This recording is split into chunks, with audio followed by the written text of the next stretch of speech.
somewhere deep down in my heart, I still love you.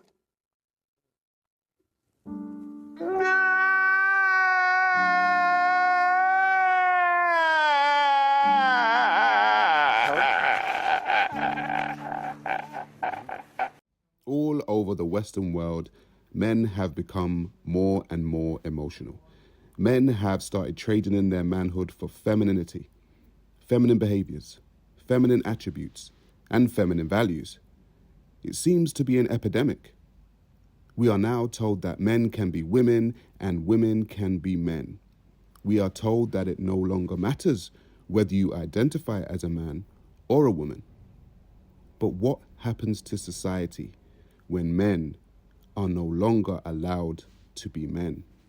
A masculine man has mastery over his emotions. He has learned to regulate them and to keep them under control. In contrast, a feminine man has not taken the same path of emotional mastery, and so he has his emotions all over the place and often controlling him. An emotional man has little awareness of his emotional world, and so a lot of the time his primary emotions are suppressed and come up in form of secondary emotions such as anger, frustration, jealousy, and resentment.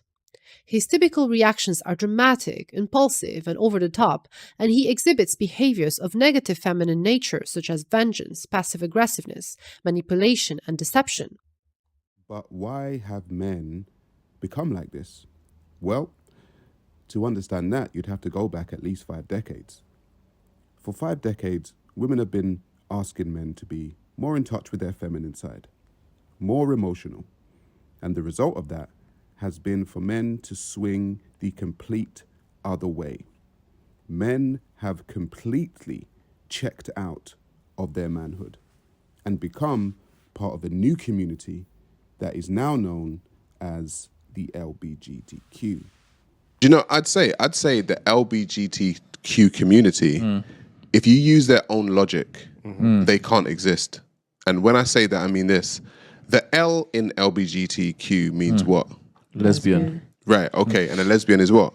A woman. Like attracted to women. Right, women. but I can be a woman. Don't even get me started on that. Right, so if I can be a woman, that means I can be a lesbian. Can I really be a lesbian? Yeah. What does the G mean? Gay. What's Mm. gay? 2 men. But but men can now be women. So what's gay? But it's not supposed to. It's not supposed to be socially coherent. So using their own logic, the LGBTQ community doesn't even make any damn sense. Yeah, but it's not supposed to be socially cohesion. It's just supposed to make you feel good, not necessarily be logically consistent. That's so the it's problem. validation. Yeah. Wow. But who is raising this new generation of men? The new generation of men who have checked out of their manhood? Single mothers. Single motherhood is pushed to society more so than a strong man that is head of his household. The single mother rate is getting higher and higher, and it is women, more specifically, single mothers, who are consistently raising these effeminate, soft, and emotionally circumcised young boys. I have 4 kids by 4 different people. Hold up, but let's. And I'm not ashamed of saying it. And you know what I'm saying? I done been. No, it's nothing to be ashamed You know, of. I done been young and I done done some She things. should not be ashamed of that because if we Never. If I look want a at 5th baby nigga- daddy, I will get one. If we look at a nigga perspective, you feel me? If a nigga, let's just say, if a nigga could get pregnant, you feel me? We wouldn't have a lot of kids. I'm Yes, gonna tell you that the fuck right. y'all No, would. we wouldn't. I did a Yes, show y'all on would. that. Trust me, I I did a show on feel that. like dudes wouldn't have a lot of kids Hold on, either. let me I ask don't you know this. why I feel that, but Let me ask you I felt this. that too. You said she shouldn't be ashamed. No. So if you had a daughter and she had 4 kids by 4 baby daddies, you would be proud of that? If she was not married, Not if. Would you be proud of that? that she had 4 different. That she had 4 different baby daddies. Would you be proud and say, you know what? If she I'm proud of what I raised. If she handling her shit, if she taking care of her kids, it's her kids fed.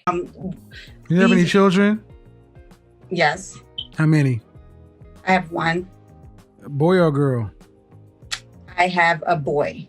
God bless. So you Thank think? you. Absolutely. No. So I mean, so you think a woman who's not under the leadership of any man is capable and qualified of leading a boy into masculine manhood? No, I absolutely think it's a hard job. Absolutely. No, I asked you, is it okay? And the reason so many of our boys are so soft today is because so many women are like yourself, not under anyone's leadership. Why didn't you marry his father? But do you think that was Why my didn't you marry his decision? father? Yes, it's your problem. Yep, it's your problem. No, Why it's didn't you marry my his father? problem. Why didn't you marry his father? I didn't marry his father. Okay, I'm gonna be honest. That was my decision. I was younger at that time, and that's still not. Why didn't you marry his father? I didn't want him. But you had a baby with him. See what? When I had an abortion the first. I don't give it. No, man. No. Listen. No, I'm gonna tell this you. Is no. This is the problem. See, you're a woman outside of anybody's leadership. You didn't marry a father. You married. You had a baby before you had a wedding. That's already a problem. Then he wanted to marry you. You didn't want to marry him. And then you're trying to raise a boy. And then you're going to question why men are what they are. Because women like you make the very men you complain about. Absolutely. So don't ask me about why men aren't holding men accountable when this all starts with women like you. But why would society push an agenda to take men out of their masculinity and into their femininity? Because an effeminate male population will not fight a system that chooses to rule under their tyranny. Agreeable men or disagreeable men? Which one would you prefer if you were attempting to bring in a new system that you did not want people to push back against? So if we weaken men, then if they become weak enough, they'll no longer be a threat. And I argue that point absolutely. I think the most dangerous men on earth are the weak men. I think inside of every single man, we're born with a fire inside of us that if we do not control, can destroy ourselves and other people. And if you look at men who have no emotional control, because that's what they're trying to teach us to have. They're saying, listen, you're a man, you're allowed to just cry all the time and have no emotional control, no stoicism, just react to your emotions. Do you know what happens when you tell men to just react to their emotions? Anger. You have school shootings, you have rape, you have violence. That's what happens when you tell men to have no emotional control. These school shooters are kids with no emotional control. Rapists are men with no emotional control. Violence and the bullshit you see on the street are men with no emotional control. Telling men to not be stoic is going to create a breed of violent young men who have no emotional control, can't control their emotions, and act out on them. That is absolutely and utterly more dangerous to society than me coming along saying, listen, I don't give a fuck how you feel, young man. Doesn't matter how you feel. She did grab my camera.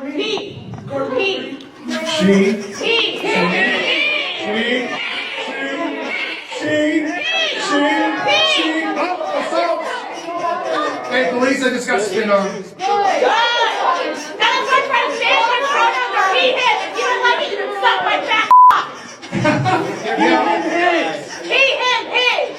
Your daughters are she, her. And it's Luna, not the dead man that you keep calling her. I got it, man. It's sir! Sorry, man. Sir!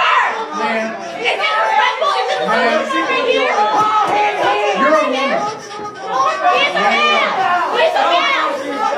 He's more of a man than you are! He's more of a man than you are! Listen, you actually believe that if someone disagrees with something, you can stand up and spit on them. That's how miseducated you are. Manhood is officially in decline. And it's up to us as men to bring it back. Because if we don't, this is the future of manhood. Day 80 of being a girl. Yes. And I am with my all-time role model. This is the person that made me... You're my role model. No. You You're my role model. No.